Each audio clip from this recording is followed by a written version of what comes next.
What is up, everybody? I am George Mossey. Please say hello to my co-host, Dee Dee. Hi.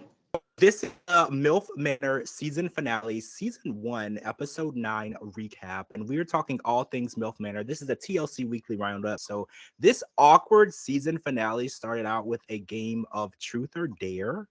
And Emma revealed that she had butterflies when she met Joey. And that kind of didn't sit well with April, who actually didn't really show that to Joey when her ex-husband came, because when Billie Jane showed up, she kind of ignored Joey completely. So this power move by Emma saying that she had butterflies in her stomach when she met Joey didn't really sit right with her. And then we actually had to watch Emma dare Kelly to do a body shot off of Jose in front of his mom. And it just got a little awkward. So, how did you feel about watching that scene? Like, truth or dare is such a little high school game. So, watching people play with their moms and sons, it was kind of awkward for me. I would have felt the same way if it was my son and his his new girlfriend or anyone he's in a relationship with. Yeah, I could just imagine how awkward that was. I was awkward watching it. Well, Paula said, I'm here, but I'm not. I see it, but I don't. And I understand those statements. She was like, I don't want to see this take place. That's her son. Regardless of his age of 28 years old, she still doesn't want to see Kelly do a shot off of him. I don't think any of us wanted to see it. We were all kind of forced into it. We kind of watched Joey kind of have a conversation with April Jane because he felt like he needed to address the way that her ex-husband and she behaved together. And I felt like this was a pretty big move for him because he's been really quiet and go with the flow. And when that situation happened, he didn't really react to it. He kind of just sat there and ate his food and didn't know what to do. I think at his age, at 20 years old, you don't really know how to deal with a woman and her ex-husband.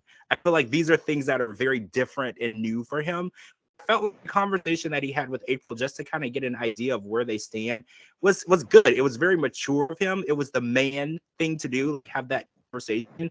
And I felt like April kind of made excuses, right? She was like, oh, well, you don't understand his personality and he doesn't mean anything by it. And I was like, see, I don't know if I like those responses because I feel like the way that he behaved wasn't really excusable. And the fact that she didn't do anything to combat that behavior showed me that it was a behavior that has been going on for a really long time.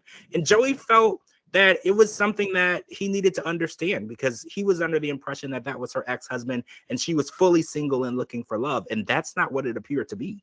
Exactly. I was I was blown away because, like you said, this is her ex-husband.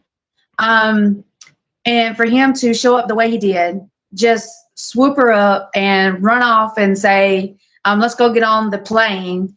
And she didn't even do anything whatsoever to even try to stop him. She showed no kind of respect for Joey. Joey was like, what is going on? And his mom is over there like, what is going on? I mean, Kelly handled it as a mom a whole lot better than I would have. And Joey, being his age, 20 years old, definitely handled it as a mature man would handle it. But with her making excuses for her ex-husband, hands down, there's something still going on there. And I think there was something always be going on. And so anybody who tries to have any kind of relationship with April is going to be facing the same disrespect. And that's Mhm. not right. Yeah, penetrating that relationship is going to be difficult for anyone who wants to get in there because this is such a long relationship because they have 3 kids together and they were together for, I think she said, 17 years and married for 9. So they're always going to resort back to each other. And I kind of feel like that's kind of what happened when he showed up. Even though they hadn't seen each other for a long time, they were still resorting to those feelings that they still have. And like you said, anyone who tries to penetrate that and get through to April and become that person in her life are going to have to face that obstacle of Billy Jane. He's just there, Billy Jane. And then there's sons that look just like him. And it's like, how does she get that out of her head? So we did watch Emma give Joey her phone number in case he wanted to get to know her better. And obviously Emma's in Miami and Joey's in LA. So it's not 100% likely that they will try to get to know each other, but that option was there. So we watched the letters be written and read to each other. And the first people to read their letters were Stephanie and Gabriel. And they both decided to continue their love outside the villa. Now, I personally don't see a connection between Stephanie and Gabriel. I always have seen it as a friendship. So the idea that they're gonna make it outside the villa, I know they both live in LA, so it's very possible that they could make it work. But whether or not they will or not, I'm going to lean towards no. I don't see how they can build a relationship because Gabriel is model. He's a rock star and he's always on the road and he's traveling. He has his music. And I feel like Stephanie is probably looking for a more stable man, someone that she can have home with her, that she can do things with and be together with. And Gabriel's not going to be that person. I don't think so either. He's more of a crazy, wild spirited person, where she's more of a calm person. And it actually, threw me off a little bit because of, what he was saying while he was writing his letter versus what she was saying when she was writing her letter. So I was really surprised at the outcome. I thought it was going to go totally different. So I was very surprised, but I am in agreement. I don't see this going any further than just maybe a really close friendship.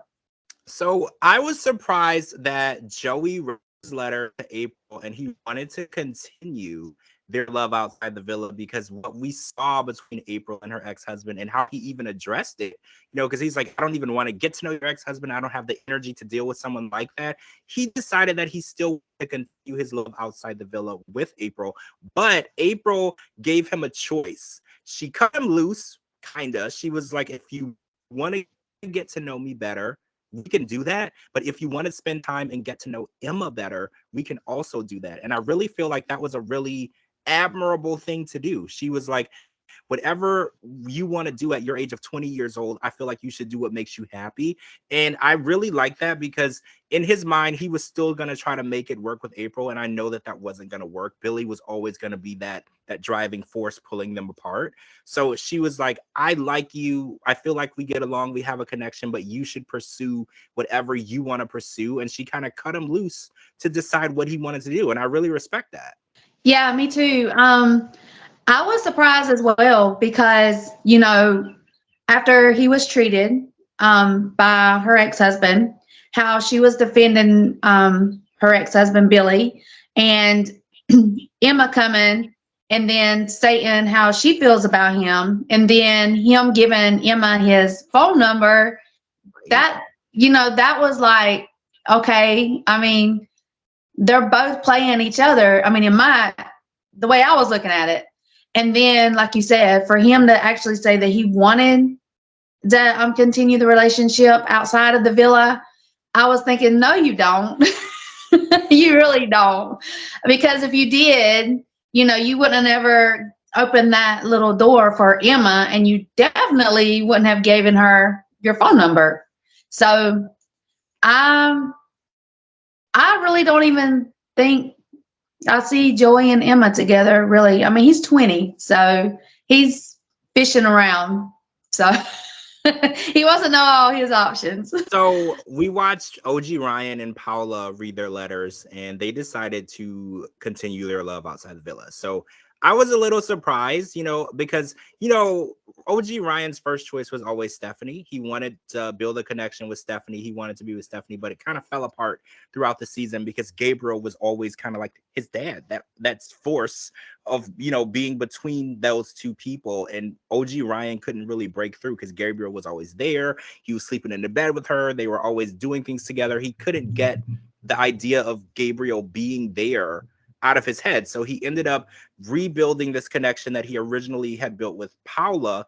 And I was kind of surprised that they picked each other. I do feel like they both are intense people and compassionate. And Ryan is always writing songs and he's very in touch with his emotions. And I feel like Paula is a strong woman, but I didn't see the connection together. Like I feel like they're not a bad match, but I don't feel like they're a match. Like, how do you feel about that? It could go both ways because OG Ryan is a lot older, than the other ones. And he seemed more of a calm person compared to the other ones that she was interested in. But I think Paula, to me, she was more of a attention seeker. So by him showing her that attention, writing her the songs, and then in the letter, he said that was a song that he was starting for her, but it depended on where they went from the villa, how it would end.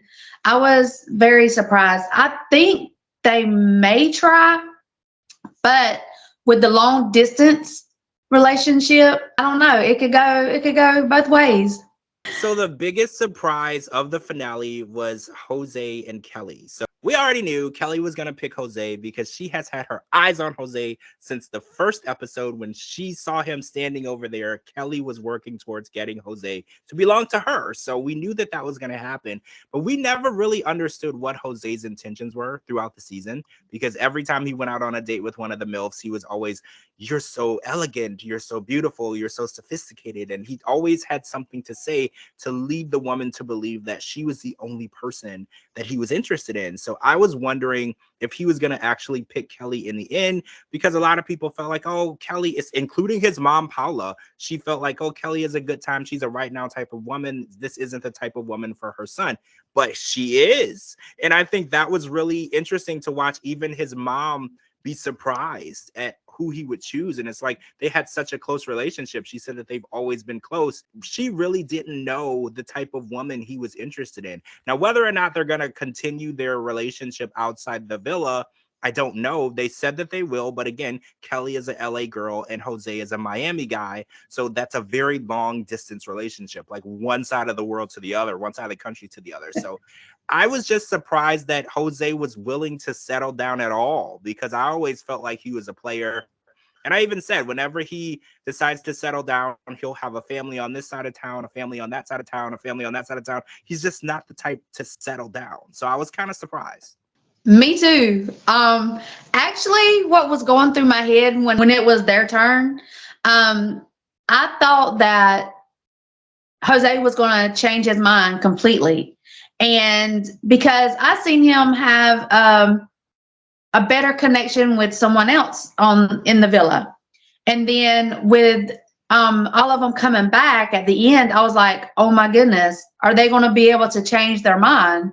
That's what I was expecting Jose to do, because he's too much of a playboy. He's not focused on one person. He's focused on all the women that gives him all the attention, and that's what he was feeding off of. Yep. And Kelly, he took it a little bit too far. They actually both did, but her as a mom and as a older person in the so-called relationship, when they snuck out and they went on about their little night that they had, to me that was a red flag, a giant red flag on both of them, because not only were it's like they're both playing with each other. He was playing with all these other women that he was going out on dates with. And I mean, he didn't even take their feelings in consideration. Kelly didn't take their feelings in consideration. And I think the whole time Kelly was just in it to prove, hey, I'm more woman than you are. I can get anybody I want. And so since she's seen all the other women going after Jose, he was the main attraction. Well, she had to get her point across by going after the target. I see that. A lot of people feel that way too. It was kind of a battle of, I can have him if I want to type battle. And I feel like she won. She definitely won.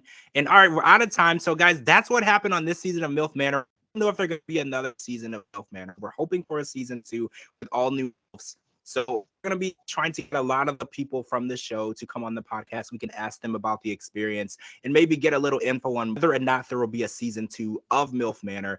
Thank you so much for joining us. Thank you to my co-host, GD Castile. I am George Mossey. Make sure you're following me on all social media platforms at George Mossey, georgemossey.com, and anywhere you get your podcast. And we'll talk to all of you guys really soon.